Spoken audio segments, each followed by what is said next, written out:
listening to the Blue Jay Breakdown. Welcome to the Blue Jay Breakdown. I'm your host, Ana Bellinghausen. Joining me today, head coach Greg McDermott. Coach, how are you doing today? I'm doing great. Winter's here. Yeah, we were just talking about the winter time. It's good, yeah. Yeah, well, that's when you know basketball season is right around the corner. How excited are you?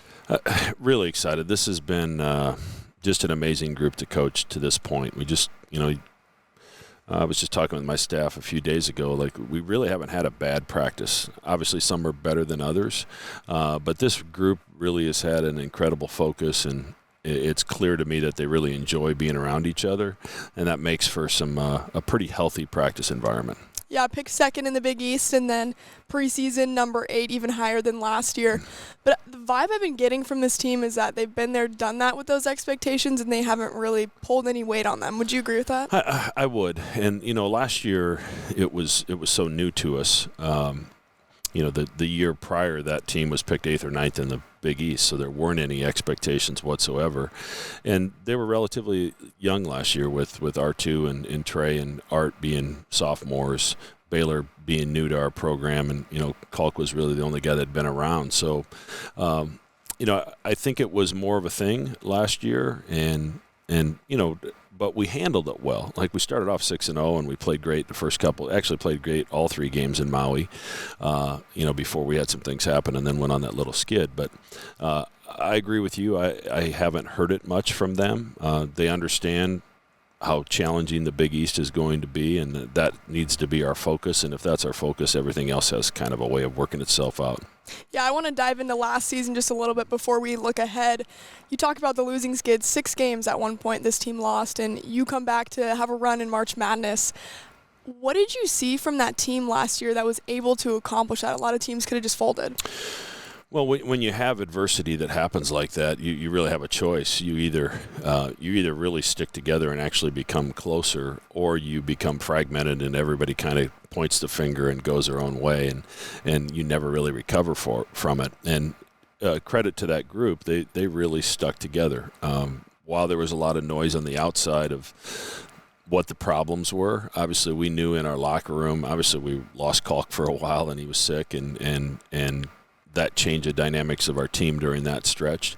But that group really grew and got better, and I think got closer during that stretch, and I think it really allowed us to finish the way we did, both in late February, early March, moving into the Big East tournament, the NCAA tournament, and then certainly in postseason play. Yeah, when you look back at March Madness, going all the way to the Elite Eight, it was a bittersweet ending, of course. Getting somewhere no Creighton team had really gone before the tournament really expanded, and then losing in the final seconds of that game. How often do you let yourself think about that? Not very much. I waited till July to finally watch it on a recruiting trip. One of my last recruiting trips on the way home, I turned it on in the plane. The plane didn't crash. It got here okay. But it's part of it. It's, the end of the season is always difficult, regardless of whether you're in the NCAA tournament or only one team wins their last game. So you have to make yourself enjoy the journey, and that's really where I've landed. Obviously the ending was difficult, and we would have loved the opportunity to go to Houston and have a chance to win a national championship. But the process that we went through as a team and the group and the adversity we talked about a little bit earlier, watching a group of young people kind of navigate that and end up where they did, that's why you get into coaching to start with, to watch young people grow and mature and understand how to handle certain situations. And that team did that as good as anybody I've ever coached. So, I'm really proud of what they accomplished, but you also get a taste of it, and you realize how close you are, and that really motivates you moving forward. That post-game locker room speech went viral on social media too, and I was really impressed with you just allowing Andrew to be in there to record that moment too. Can you take me through that post-game speech? You obviously didn't have any time to think about what you were going to say, but what went into that speech and talking to them? Well, I think, we were preparing for a last-second play. We were hoping we were going to get the ball under our basket with somewhere under a second to play, with a chance to maybe, win it or at least get a shot at it.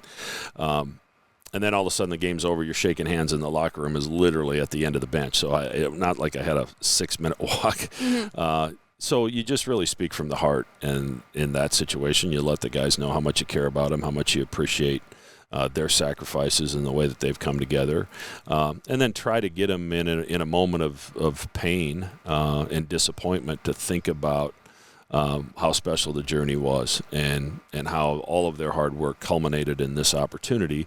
And, sometimes you get an opportunity and sometimes it works out, sometimes it doesn't, but we put ourselves in a position to have it. So it was one of the tougher things I've had to do in my coaching career. I go back to Doug's year. That was a special team, and first year in the Big East and a number 3 seed, the highest we'd ever been.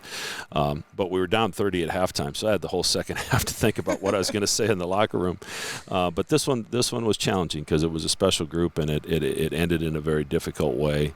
But I wanted them to make sure that they understood how much people that are part of Creighton really appreciated not just what they did, but how they did it. Mm-hmm. I mean, the fans were absolutely in love with this team. I think just the whole nation was enamored with Creighton and the way they played basketball last year. And this offseason wasn't easy for you guys either, losing Nembhard and also Kaluma.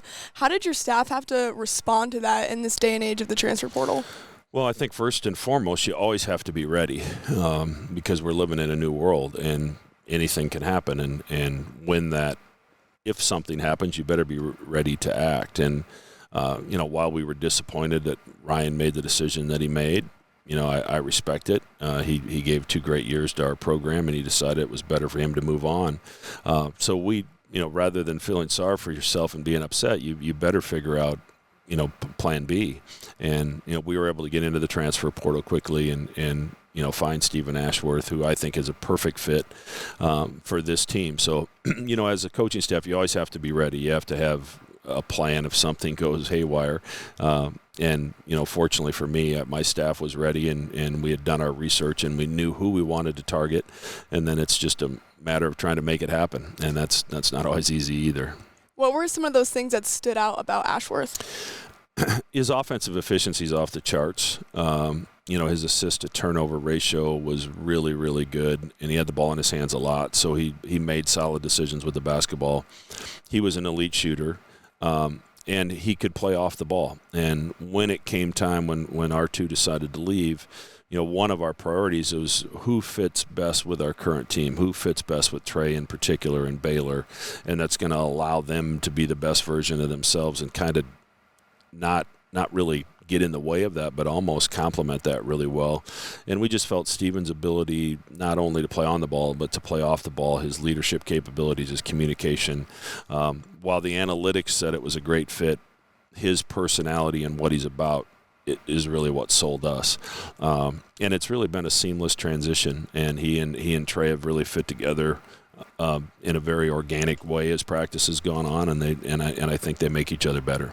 Yeah, the resounding message from any player I've asked about Stephen is that he's just fit in day one, and that's not something you can get every single time you bring a guy in from the portal. Also, I want to talk on how can that open up things with him being such an off-ball point guard as well, and being able to do more things and facilitate and maybe get Trey the ball more. Yeah, Trey will have the ball in his hands more. There's no question. R2 is a point guard from birth. So he had that basketball in his hands all the time. And while he could play off the ball, he wasn't probably as comfortable as playing off the ball as Stephen is. So I think that'll allow some space for Trey and Baylor and Kalk to kind of do what they want to do as well. But Stephen's very good in transition. He's fast with the basketball. He makes great decisions in transition. So I think he also allows us kind of to continue to play the way that we play. Trey Alexander, Ryan Kalkbrenner also had big decisions over the summer, and they went to the NBA Combine, got some advice there, and decided to come back to Creighton. What do you think that decision to come back says about this program and what they want to build here? Well, I think the first thing it says is they're having a good experience and they enjoy their time here, because if they didn't, they wouldn't come back. And, I think the other thing it says is that they believe in the process of development that we have in our program, that they can continue to grow, continue to get better, and shore up some of the things that they learn going through that process of things that they need to improve on and they need to get better at. So, they're very unselfish guys, and they're about the team first. And but when you go through that process, it kind of becomes about you. And, there's things that pop up that you have to address, and it's our responsibility as a coaching staff to help them address that, help them showcase the things that maybe make them really unique and special as basketball players. And, I think we have a responsibility to Trey and Baylor and Ryan to do that, to put them in spots, not only where they can help us win, but they can also show their growth and development. Yeah, one of the biggest question marks for this team I know has been that 4 spot with Mason Miller and Isaac Trout kind of going back and forth, and I'm sure you don't have an exact answer of who that'll be, but have you seen progression from both those guys? Yeah, and Jason Green. He's the other one. He's out with a hand injury right now, but, we'll get him back, sometime in December. But he's had moments as well that he's done some really good things and has shown some growth and development. But, Mason, I'm proud of him because he's, in this day and age, guys don't really be comfortable with a red shirt and then comfortable playing 9 or 10 minutes off the bench and then wait for their opportunity. Most times guys are already gone. They've gone somewhere else. But obviously his parents were both great athletes and they understand the process. And Mason has followed that. His body's gotten stronger. He gets a shot off quicker. He has a great understanding of the movement and spacing that's really important in our offense. And he's learned to fight defensively. So, it's time for him to take a next step. And I think he has. And Isaac certainly come in and is learning the system. You forget because Isaac was such an accomplished high school basketball player in our state that he hasn't played a second of college basketball yet. But he really works hard. He wants to be good. He's an elite shooter, one of the better shooters in our program. So it's just a matter of now learning our system offensively, defensively, how it all works. But he's made really, really good progress. So I think that position's going to end up being a positive for us because I think the combination of those 3 guys can bring us a lot of things. Another offseason addition, you added Mitch Ballack to the staff as a grad assistant. Unfortunately, can't shoot out there as a player, but what have you liked from Mitch and what he brings? It's invaluable to have someone, number one, that has the makeup that Mitch has. He's such a selfless person to start with. That's how he was as a player and as a teammate, and he's carried those attributes into his coaching career. It was hard to get him to kind of hang up the shoes and quit playing, but this is where he sees his path in the future. And for me, selfishly, to have someone that played for me that we had a relationship, a player-coach relationship that now has developed into a very close friendship now that he's done playing. To have him around and especially talking to the young guys and the new guys about the process that he went through. He ended up having a great career, but it wasn't always easy. And here are the things in our program. The good news is our culture really hasn't changed. There are things that are acceptable and things that are not acceptable. And Mitch's ability to communicate that with the young people in our program, while it's impactful when it comes from me, it's even more impactful when it comes from someone that they respect as much as Mitch. Yeah, he mentioned that to me specifically when I got a chat with him. He also said, when some people don't even realize this, he played with Ryan Kalkbrenner when he was a freshman, so there's that tie as well. And Mitch was saying, hey, I could push over Ryan Kalkbrenner at freshman year. He's grown a lot. He's gotten a lot better. From that progression, what have you seen, Coach, just from freshman year to right now, Ryan Kalkbrenner? It's been incredible, and it's what I love about college basketball, and I'm afraid we're losing it with the transfer portal and everything, immediate eligibility, everything that goes into it, because there aren't as many young people that come in as freshmen and kind of follow the plan and follow the process, and 4 years later you see a totally different player in person, and that's certainly been the case with Ryan, from someone that had a hard time running up and down the court for 2 minutes without getting tired to a 2-time Defensive Player of the Year in the Big East Conference, and now poised for a great senior season. So it's been fun to watch. It's been fun to be part of. But Ryan's done the lion's share of the work. He's gotten in. He's worked outside of practice time at really honing his skills. He's such a good teammate, such a good communicator. Really quarterbacks our defense from the center position. So it's been a joy for me to be part of, and I'm glad he's back for one more year. You think he gets enough recognition nationally? Because sometimes I see these lists, I'm like, why is Ryan Kalkbrenner 2 or 3 on this? Yeah, I think he's starting to. The issue is the way the NBA has changed. There aren't a lot of old school centers in the NBA anymore, so a lot of those guys keep coming back to college, whether it's Baycott or Hunter Dickinson or Zach Edey. They're all back. Those guys aren't cycling to the NBA as fast as some other positions because of the way the NBA's changed. But it's also great for college basketball to have those names that return year after year. And I think it's hard to say that a guy that's two-time Big East Defensive Player of the Year isn't getting the right recognition. I think the people that play against him night in and night out understand how good he is, and I think the rest of the country's starting to catch on. They'll find out soon enough. I think this season for sure. Yeah, I hope so. He's looking a lot bigger, too. Yeah, every time I see him. Yeah, he's put on some really good strength, worked hard with Jeremy Anderson, our strength coach, and he's in a much better place. Yeah. Another guy I want to touch on, Baylor Shireman, a guy that came in last year, and you probably would have thought he'd been here, all 2-3 years prior, but what has he meant to this team in leadership? I feel like the keys are kind of in his hands this year.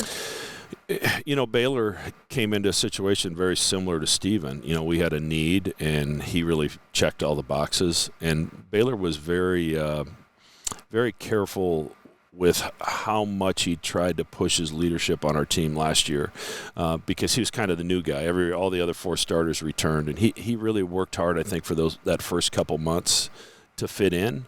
I think he was instrumental during that 6-game losing streak to try to help some of those younger guys maybe dig out of it and, keep your head down, keep working. The proof will be in our work and in our commitment to kind of get through this. This year, his voice is heard much more on a daily basis in practice. He and Trey and Ryan have been great leaders. Steven certainly has added to that. But Baylor's more comfortable in our system now. He understands where he fits and what we need to do as a group to be successful, and he's been able to communicate that to his teammates. So I only thought he was going to be here a year. That's what he told me all along. I was thrilled when he decided to come back for a second year. But I think like Trey and Kalk, I think Baylor has an opportunity to play in the NBA a long time, and I'm hopeful that he's able to showcase all of his hard work once the season starts. Yeah, another guy we haven't touched on too much, Trey Alexander, of course, a guy that I see as maybe having the highest ceiling of all 3 of those with an NBA career.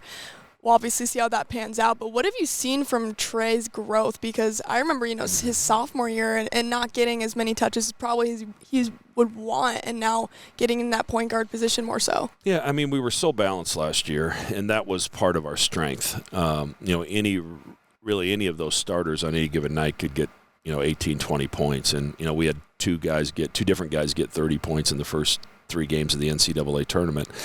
So we had an incredible balance that made it very difficult to guard us. So, you sometimes you'd get 6 shots, sometimes you get 12 shots. Trey's going to have the ball in his hands more this year, both as an off-the-ball player but also on the ball where he can make decisions in transition and ball screens. He certainly proved he could do that late in his freshman year when R2 got hurt. But there's a confidence there that is different than it was a year ago. It's a swagger without but not a cocky swagger, like a confident, I put in the work, I know what I'm capable of, I know what my team needs me to do, and I'm going to go do it. And, we asked Trey a lot out of Trey. Besides everything we ask him to do offensively, he has to guard the other team's best player. That takes a lot of energy in itself. So we ask a ton out of him, but I think he's more ready for it than he's ever been. And obviously, as you can see, he's been just an absolute pleasure to coach. Do you think this is one of the most offensively talented teams you've ever coached? I think it has an opportunity to be because of the number of shooters we have. Obviously Trey, Baylor are proven shooters. Stephen Ashworth's numbers speak for themselves, but Mason Miller can really shoot it. Isaac Trout can really shoot it. Farabello has seemed to have carried over his play in the NCAA tournament into fall camp. And Kalkbrenner's shooting it better than he's ever shot it. So I think it provides more space. And anytime you can provide that space and teams have to decide between giving up an easy 2 or a wide open 3, there's a lot of opportunities and a lot of versatility in our lineup offensively where we can move those pieces around and hopefully be a very efficient offensive team and then grow defensively as we go because obviously we're different than we were a year ago. Mm-hmm. I know you're one of the masterminds behind offense in college basketball. Who's influenced you in that part of the game? I think it's happened over time. I think you take something from everyone you work with. Rich Glass, who I work for at North Dakota, continues to be a great mentor of mine. But you also learn from the guys that work for you, and I go back to, Steve Lutz, who's now a head coach, and Darren DeVries and Ben Jacobson and TJ Otzelberger. There's so many guys that while they were here, Coach Huss obviously had a great offensive mind, that they challenge you and they challenge your thinking, and you're constantly adapting and growing, and you have to change really to your personnel. And sometimes you need to create room for guys to drive because that's their strength. Sometimes you have to figure out ways to get a shooter a three-point shot. So you're constantly adapting and changing. And the guys that I've had on my staff, there's a reason they're head coaches now. They were really, really good, and they helped me as I've moved along as well. And I love tinkering with the game. I like watching other people's stuff. College basketball coaches. They steal stuff as good as anybody. And then you tweak it and you change it just to fit your personnel and maybe something that you're already running that maybe could give you a different look. So I'm constantly tinkering with that. I think this might be one of the most exciting years in the Big East, just given the strength and, of course, UConn coming off a national championship. How excited have you just felt with the schedule and the Big East Media Days? What's been the all-around vibe of what's going to happen this year in the Big East? Yeah, I think everybody's excited about it. Fans are more excited about it than coaches are, because we have to live through that gauntlet somehow of the Big East schedule. But certainly any time that you're coming off a year where a team in your league won the national championship, there's a level of an excitement that's different. And I think back to, Villanova's 2 national championships and now UConn this year.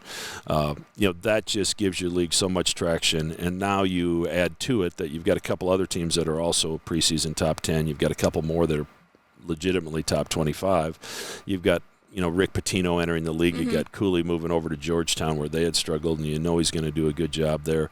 Providence, Coach English has been able to keep everybody, kind of on his roster. Sean Miller and Thad Mata are great, longtime, successful coaches. So across the league, you've got great coaches and great programs, great venues, great fan bases.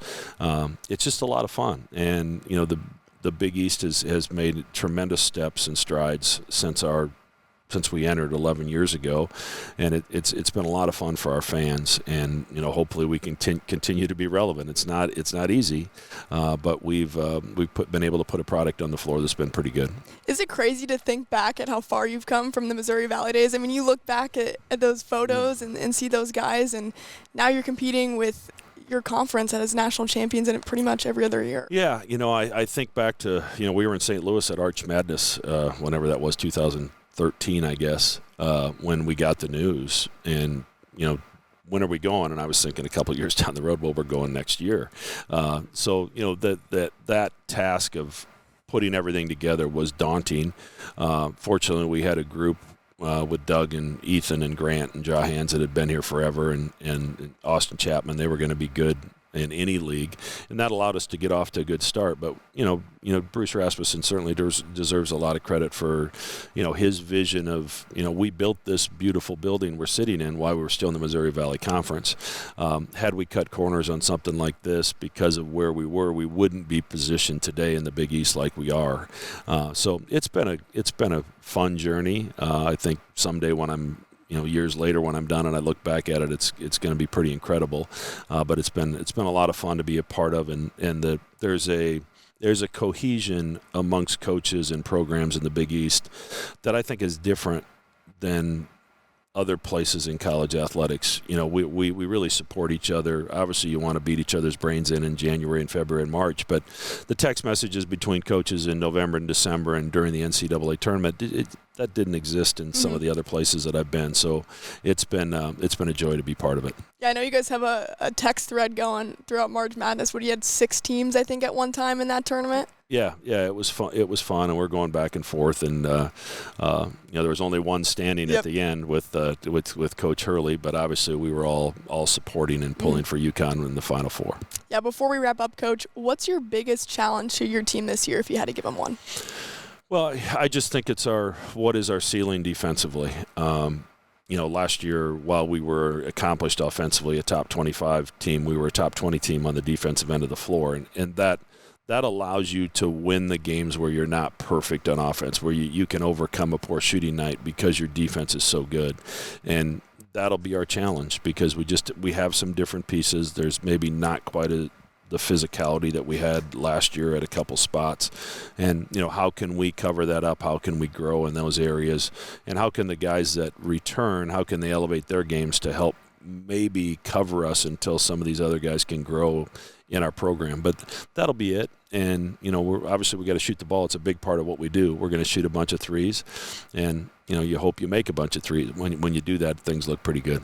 Bonus question for you. Doug McDermott starting his 10th year in the NBA. It's not an easy feat whatsoever. What's been impressive about watching your son? Yeah, just it's been a journey for him too. He's on 4 teams in his first 2.5 years and got traded around and kind of had to get traction somehow, and he was able to do that in Indiana. And then get the deal in San Antonio, and now he's the old guy, and he's in a leadership position where maybe his role on the team is going to be different, and watching him navigate that and understand that is something I'm really proud of. But to play 10 years in the league is, when you go watch those games and you see what's going on, and the length and the athleticism, and just how good those guys are, to have your son be on that stage for that long is pretty remarkable. Well, Coach, thank you so much for your time, and best of luck this season. Thank you, Anna. I appreciate it. A Hurrdat Sports Network production.